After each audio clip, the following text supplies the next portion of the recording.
UPSC civil services examination में अगर पिछले दिनों में किसी सब्जेक्ट का महत्व सबसे ज्यादा बढ़ा है तो वो है एनवायरनमेंट एंड इकोलॉजी यानी पर्यावरण एवं पारिस्थितिकी।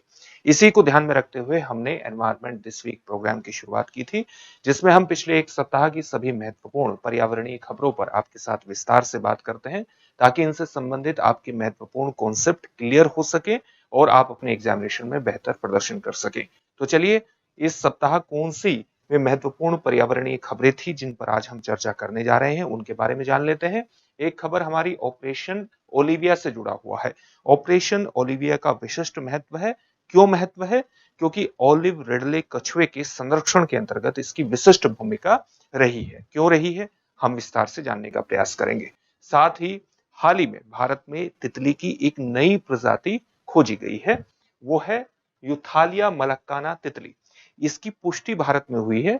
तितली का इस प्रजाति का अस्तित्व पहले भी था, लेकिन भारत में पहली बार इसकी पुष्टि हुई है। किसकी? यूथालिया मलक्काना तितली की। तीसरा जो विषय हमारा आज होगा वो होगा हीट वेव के बारे में। हीट वेव की परिभाषा क्या है, किन स्थितियों में मैदानी क्षेत्रों को या तटीय क्षेत्रों को या पहाड़ी क्षेत्रों को हीट वेव की चपेट में कहा जाता है, उसकी एक परिभाषा है, निर्धारित परिभाषा है। तो आप जानते हैं कि गर्मी का दौर शुरू हो चुका है, तो हीट वेव की स्थितियां उत्पन्न हो सकती हैं। हालांकि अभी तक हीट वेव भारत में सिर्फ एक ही दिन रही है, और शायद उसकी तारीख है 1 मई 2025। उसके अलावा भारत में हीट वेव की स्थिति देखने को सामान्य तौर से नहीं मिली है। लेकिन जैसे जैसे जलवायु परिवर्तन, ग्लोबल वार्मिंग की घटना हमारे सामने आ रही है, वैसे वैसे हीट वेव की तीव्रता के साथ साथ उसकी फ्रीक्वेंसी, उसकी आवृत्ति भी बढ़ गई है। इसलिए हीट वेव का भारत के परिप्रेक्ष्य में वर्णन करना महत्वपूर्ण है। तो इस विषय पर भी विस्तार से बात होगी, और सबसे पहले बात करेंगे ऑपरेशन ओलिविया पर। ऑपरेशन ओलिविया लगातार चर्चा में है, और चर्चा में इसलिए है क्योंकि ये एक विशिष्ट अभियान है ओलिव रिडले कछुओं के संरक्षण के अंतर्गत। तो इसको चलाया किसके द्वारा चला जाता है? इस अभियान को चलाया जाता है भारतीय तटरक्षक बल द्वारा। कब चलाया जाता है? हर वर्ष नवंबर से मई के बीच चलाया जाता है। उद्देश्य क्या है? उद्देश्य है ओलिव रिडले कछुओं को सुरक्षित प्रजनन स्थल प्रदान करना। आप जानते हैं कि भारत में ओलिव रिडले कछुओं के सबसे प्रसिद्ध प्रजनन स्थलों में कौन शामिल है? उड़ीसा के तट शामिल हैं। और उड़ीसा का भी गहीरमाथा जो तट है, वो विशेष रूप से इस चीज के लिए जाना जाता है, ओलिव रिडले कछुओं के प्रजनन स्थल के रूप में जाना जाता है। साथ ही ये ऋषिकुल्या नदी है, ऋषिकुल्या नदी का जो मुहाना है, वहां पर भी बड़ी संख्या में ओलिव रिडले कछुए आते हैं, और बड़ी संख्या में एक साथ अंडे देते हैं, जिसको हम निडन क्रिया कहते हैं। एक साथ अंडे देने की जो प्रक्रिया है उसको निडन क्रिया के नाम से जाना जाता है। तो उड़ीसा का ये तट इस लिहाज से विशेष रूप से महत्वपूर्ण है। लेकिन ओलिव रिडले कछुए जो अंडे देते हैं, उन अंडों को, साथ ही उनसे जन्म लेने वाले बच्चों को कई तरह के खतरे होते हैं, जैसे जंगली कुत्तों का खतरा होता है, अन्य जो शिकारी प्रजाति है उनसे इनको खतरा होता है। इसलिए ओलिव रिडले कछुए के जो अंडे हैं, जो बच्चे हैं, किसी प्रकार से उनको नुकसान न हो, इसी को संरक्षित रखने के अंतर्गत एक अभियान की शुरुआत की गई थी। उस अभियान को हम जानते हैं ऑपरेशन ओलिविया के नाम से। तो आप इसको पूरा जान गए होंगे।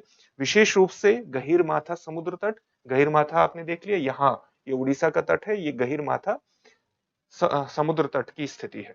ओडिशा के तटीय क्षेत्रों में संचालित होता है। कौन संचालित होता है? ऑपरेशन ओलिविया, जहां हर वर्ष लगभग 8 लाख कछुए आते हैं। फरवरी 2025 में ऋषिकुल्या नदी के मुहाने पर, यह ऋषिकुल्या नदी का मुहाना है, यहां पर 6.98 लाख यानी लगभग 7 लाख कछुओं को सुरक्षित रूप से घोंसला बनाते हुए देखा गया। अभियान क्या करता है? समुद्री जैव विविधता संरक्षण में एक बड़ा योगदान देता है, क्योंकि ओलिव रिडले कछुए अपने आप में पारिस्थितिकी तंत्र के, एक स्वस्थ पारिस्थितिकी तंत्र का संकेतक होते हैं। और अगर हम इनके अंडों को, इनके इस पूरी प्रक्रिया को, अंडे देने की प्रक्रिया को संरक्षित करते हैं, तो ये जैव विविधता संरक्षण की दिशा में ही एक महत्वपूर्ण प्रयास हुआ।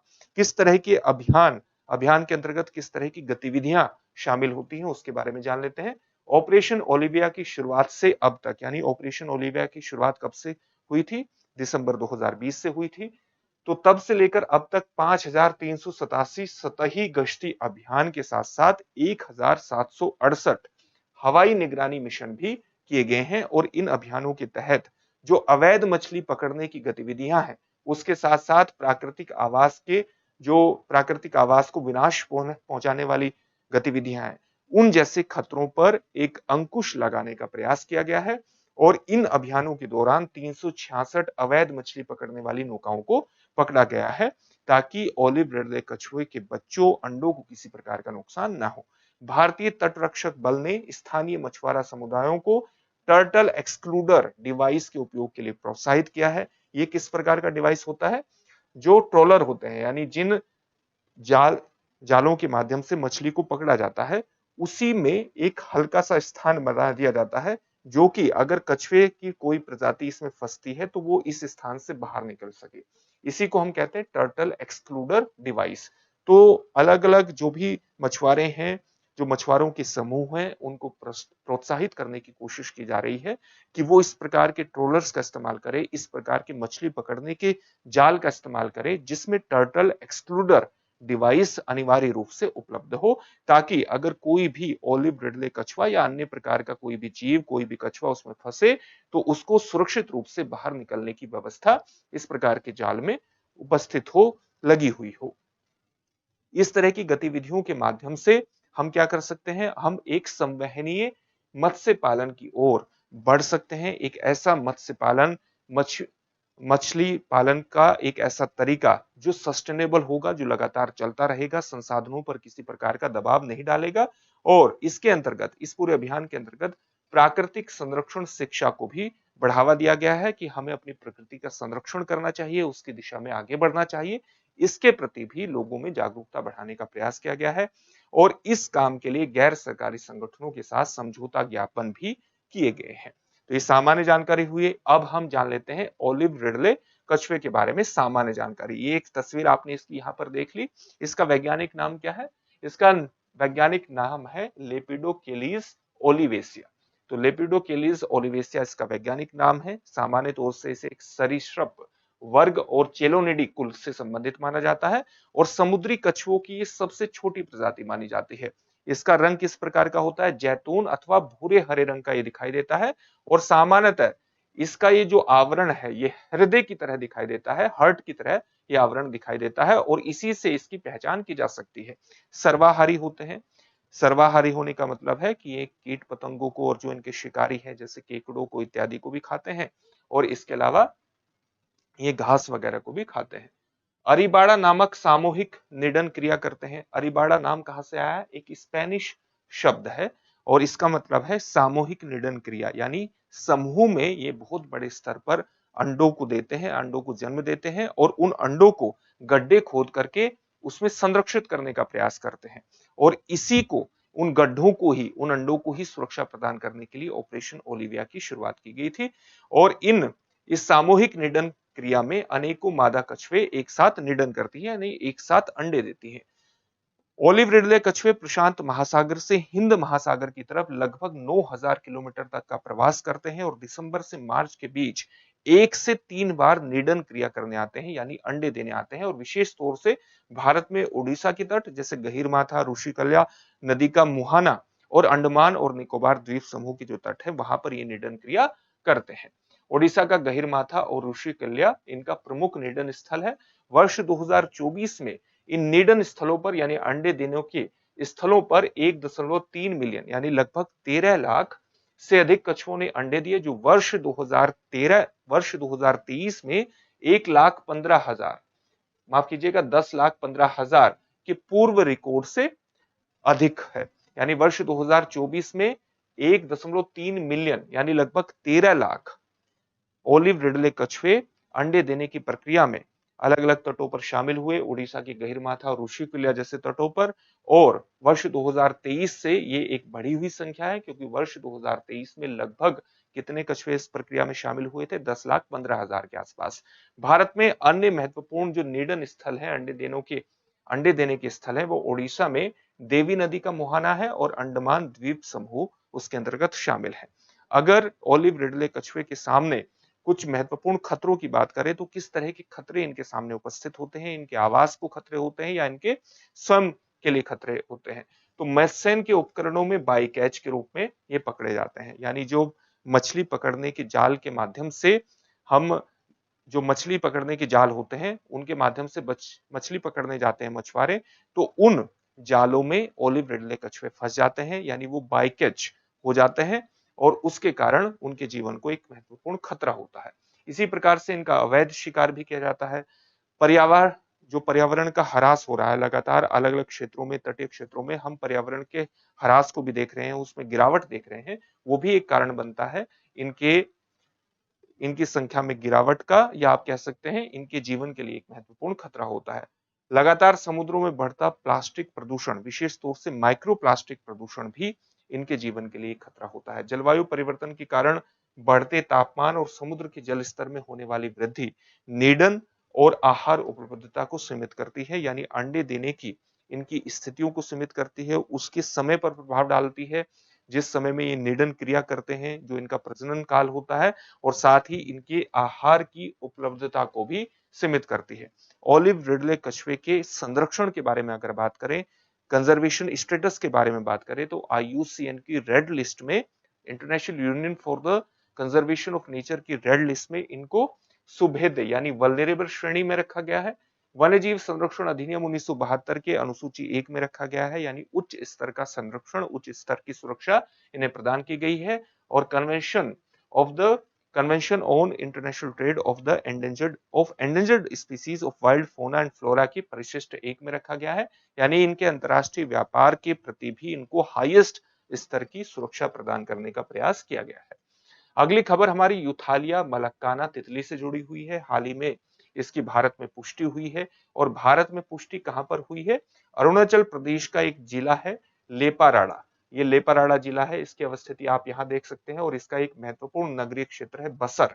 तो बसर के पास ही एक नई प्रजाति की खोज हुई है, जिसको हम कहते हैं यूथालिया मलक्काना, और ये भारत की तितली प्रजातियों में अब शामिल हो गई है। खोज अरुणाचल प्रदेश के लेपाराडा जिले के बसर क्षेत्र में हुई है। पहली बार ऐसा हुआ है जब ये प्रजाति भारत में पुष्ट हुई है, भारत में पाई गई है।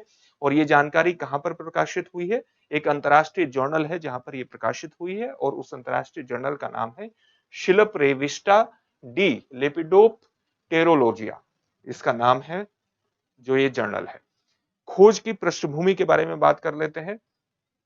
यूथालिया मलक्काना को पहले यूथालिया अडोनिया की उप प्रजाति माना जाता था, लेकिन 1992 में इसे स्वतंत्र प्रजाति के रूप में मान्यता प्रदान कर दी गई।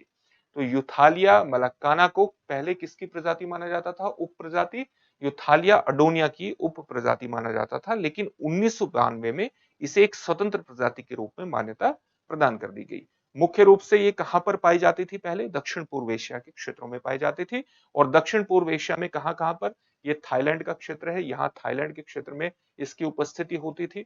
इसके अलावा मलई प्रायद्वीप, ये मलई प्रायद्वीप है, यहाँ इसकी उपस्थिति होती थी। और सुंडा द्वीप में अधिकांश सुमात्रा, ये सुमात्रा है, ये जावा है, ये बोर्नियो है, ये सुलावेसी है।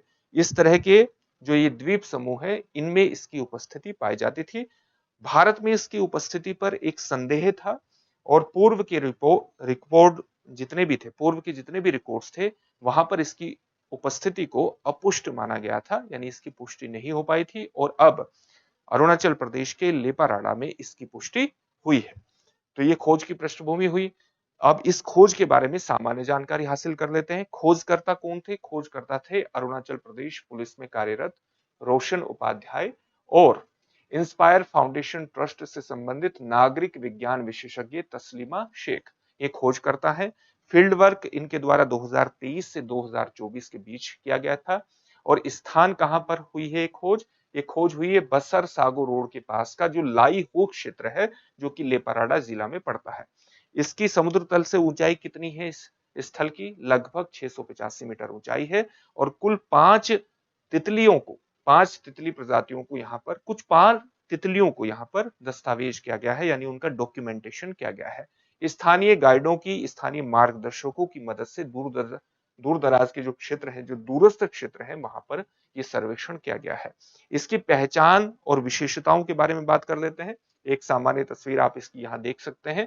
इसके नर तितलियों के अग्र पंखों पर आपको एक चमकीला नीला धाबा एपिकल स्पॉट देखने को मिलेगा। ये इस तरह के स्पॉट देखने को मिलेंगे और मादा तितलियों में ये जो धब्बा होता है ये थोड़ा बड़ा प्रकार का होता है। इसके पिछले पंखों पर आपको लाल रंग के धब्बे भी देखने को मिलेंगे। ये लाल रंग के इस प्रकार के धब्बे देखने को मिलेंगे और ये विशेषताएं ही इसे यूथे एक अन्य प्रजाति यूथालिया ल्यूबेंटिना जैसी दिखने वाली अन्य प्रजातियों से अलग करती है। तो यूथालिया लुबेंटिना भी इसी तरह की तितली प्रजाति दिखती है, लेकिन ये जो विशेषताएं हैं, ये नीले धब्बे और लाल धब्बे, ये वस्तुतः इस प्रजाति को अलग कर देते हैं। पहचान पूरी तरह से जो इसकी पहचान की गई है वो पूरी तरह से फोटोग्राफी और क्षेत्रीय अवलोकनों पर आधारित है, बिना किसी प्रजाति को हानि पहुंचाए। यानी इस पूरी प्रक्रिया में जो फोटोग्राफी की गई है अलग अलग क्षेत्रों में, किसी भी प्रजाति को किसी प्रकार का नुकसान नहीं पहुंचाया गया है। जैव विविधता में किस प्रकार का योगदान है? ये खोज पूर्वोत्तर भारत में जैव विविधता की समृद्धि को और अनेक प्रकार की संभावनाओं को दर्शाती है, क्योंकि ये क्षेत्र अगर जैव विविधता की दृष्टि से बेहद ज्यादा महत्वपूर्ण है और यहाँ पर एक नई प्रजाति खोजी गई है, तो इसका मतलब ये है कि यहाँ पर अन्य कई प्रजातियां भी उपस्थित हो सकती हैं। क्षेत्र जहां पर इसकी खोज हुई है वो भारतीय और इंडो मलायन जैव भौगोलिक क्षेत्रों का एक महत्वपूर्ण मिलन स्थल है। तितलियां पर्यावरण स्वास्थ्य की सूचक होती हैं और इसलिए इनका संरक्षण महत्वपूर्ण होता है। और बायो इंडिकेटर्स क्यों माना जाता है? क्योंकि ये अब अपनी जगह के तापमान, उसकी आर्द्रता के प्रति काफी संवेदनशील होते हैं और अगर जलवायु परिवर्तन की घटना के कारण किसी क्षेत्र के तापमान में, ह्यूमिडिटी में, आर्द्रता में परिवर्तन होता है, तो सीधे तौर पर है कि तितली की प्रजातियों पर उसका नकारात्मक प्रभाव पड़ने की संभावना रहती है और वहां पर तितली की प्रजातियों की जो विविधता है वो सीमित हो सकती है, जो जलवायु परिवर्तन के प्रभावों को एकदम स्पष्ट कर देगी और ये भी संकेत कर देगी कि हमें जैव विविधता को संरक्षित करने की दिशा में आगे बढ़ना चाहिए। इसलिए इसको बायो इंडिकेटर्स माना जाता है और ये खोज नवीन सर्वेक्षणों को वन्य जीव संरक्षण के लिए प्रेरणा भी देगी कि हम वन्य जीव संरक्षण की दिशा में आगे बढ़ें और साथ ही नई खोजों की दिशा में भी आगे बढ़ें। जैव विविधता के जो जितने भी हॉट स्पॉट्स हैं वहां पर अगर हम खोज करते हैं तो हमें किसी भी क्षेत्र की जैव विविधता की एक बेहतर जानकारी प्राप्त होगी, बेहतर डेटा हमारे पास होगा और बेहतर डेटा ही किसी भी बेहतर नीति के इम्प्लीमेंटेशन का प्राथमिक आधार होता है। इसलिए खोज को जारी रखने का भी एक प्रेरणा मिलती है। अगला टॉपिक हमारा हीट वेव और भारत से जुड़ा हुआ है। गर्मी का मौसम है और हीट वेव जैसी स्थितियां, गर्मी लगातार बढ़ती जा रही है। हालांकि भारत में वर्तमान इस वर्ष 2025 में एक अलग तरह का तापमान देखने को मिला है। मार्च, अप्रैल और अभी तक मई में हीट वेव की स्थिति केवल 1 मई 2025 को ही देखने को मिली है। लगातार वैज्ञानिक ये भी बात कह रहे हैं कि इस बार जो मॉनसून है वो उसका केरल में प्रवेश लगभग 24, 25 या 27 तारीख के आसपास हो जाएगा और जो पहले के समय से पहले की स्थिति को प्रदर्शित करता है। अगर मॉनसून का आगमन 24-25 तारीख को हो जाता है तो ये अपने आप में 16 वर्ष बाद पहली घटना होगी जब मॉनसून का आगमन इतना पहले हो जाएगा। साथ ही मार्च से लेकर के मई तक 6 बार पश्चिमी विक्षोभ सक्रिय हो चुका है।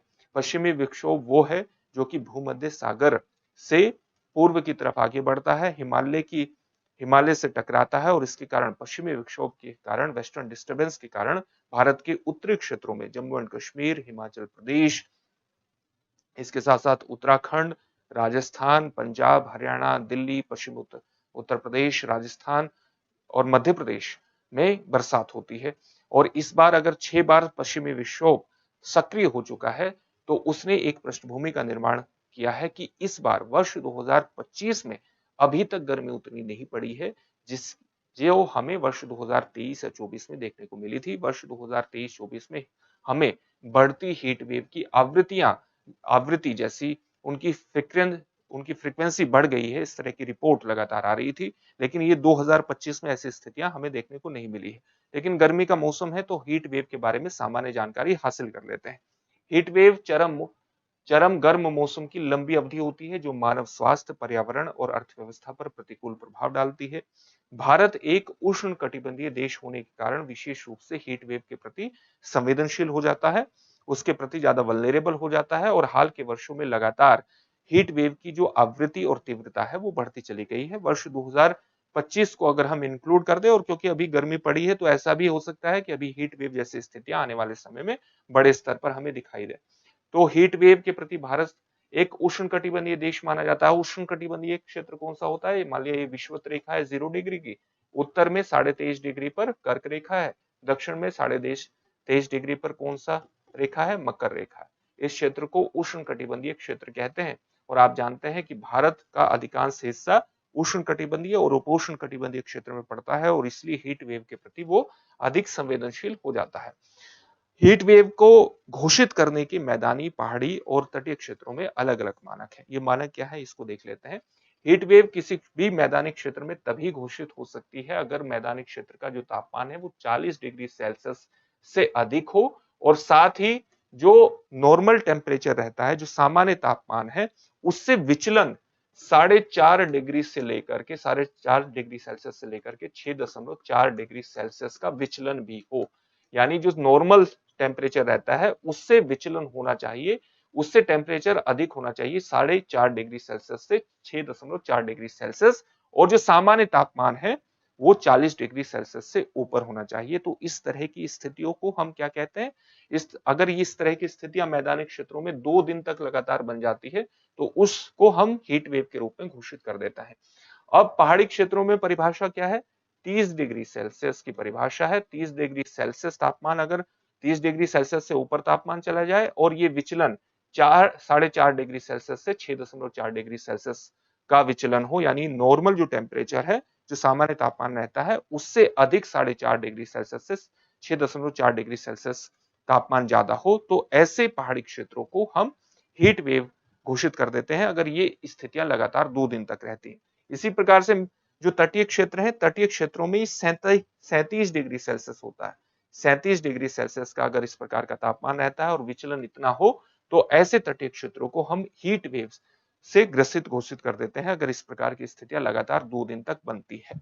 इसके अलावा चरम हीट वेव की स्थिति में हमें जो विचलन दिखाई देता है टेम्परेचर का, वो 6.40 डिग्री सेल्सियस से अधिक दिखाई देता है, और हीट वेव को तब विचलन मापन नहीं किया जाता अगर किसी भी क्षेत्र में तापमान 45 डिग्री सेल्सियस या उससे अधिक पहुंच जाए, तो उसे तुरंत उस क्षेत्र को हीट वेव से ग्रसित घोषित कर दिया जाता है। इसके अलावा अगर किसी क्षेत्र में तापमान 47 डिग्री सेल्सियस या 47 डिग्री सेल्सियस से अधिक पहुंच जाए तो उस क्षेत्र को तुरंत चरम हीट वेव से ग्रसित घोषित कर दिया जाता है। तो ये कुछ महत्वपूर्ण मापक है जो यहाँ पर आपके सामने लिखे गए हैं।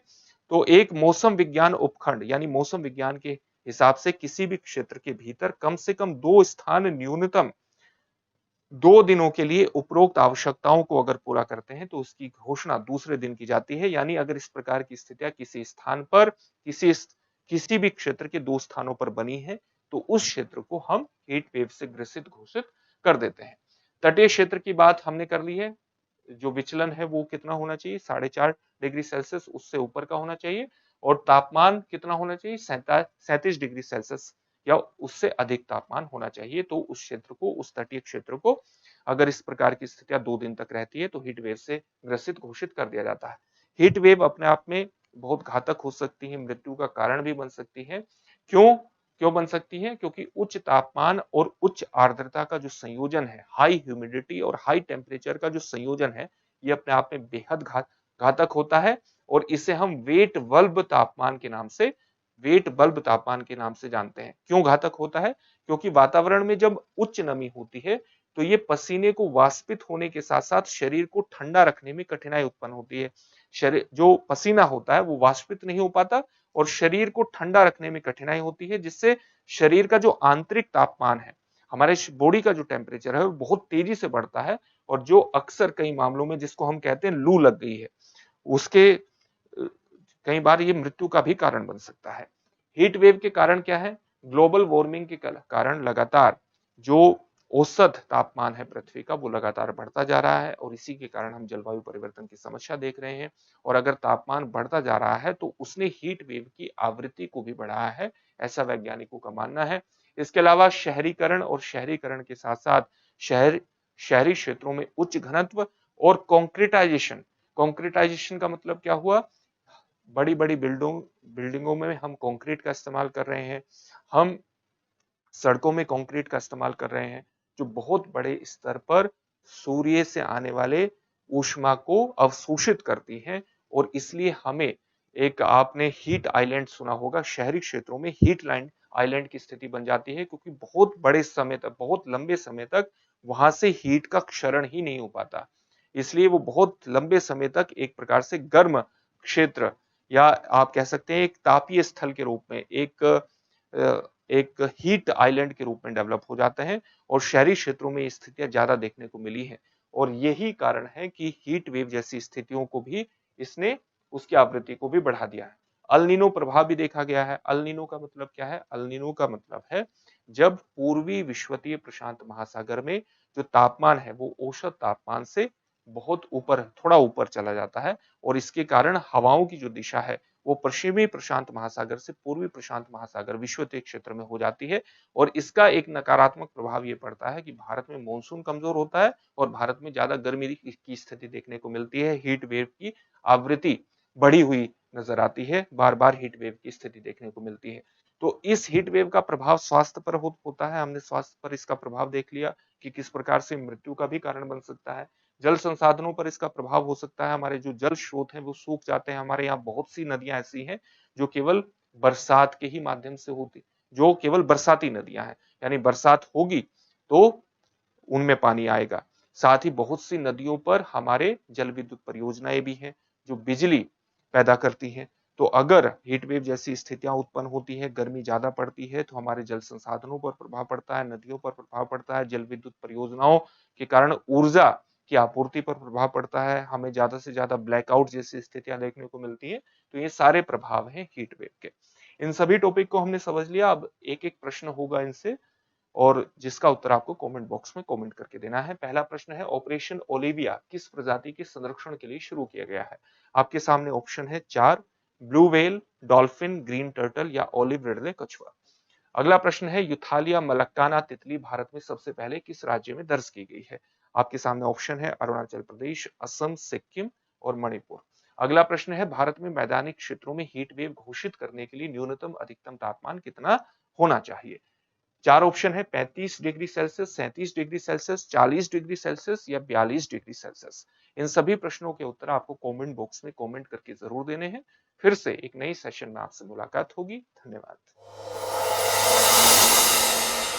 डियर व्यूअर्स, अपने एग्जाम की तैयारी को और बेहतर करने के लिए हमारे चैनल को लाइक, शेयर और सब्सक्राइब करना न भूलें।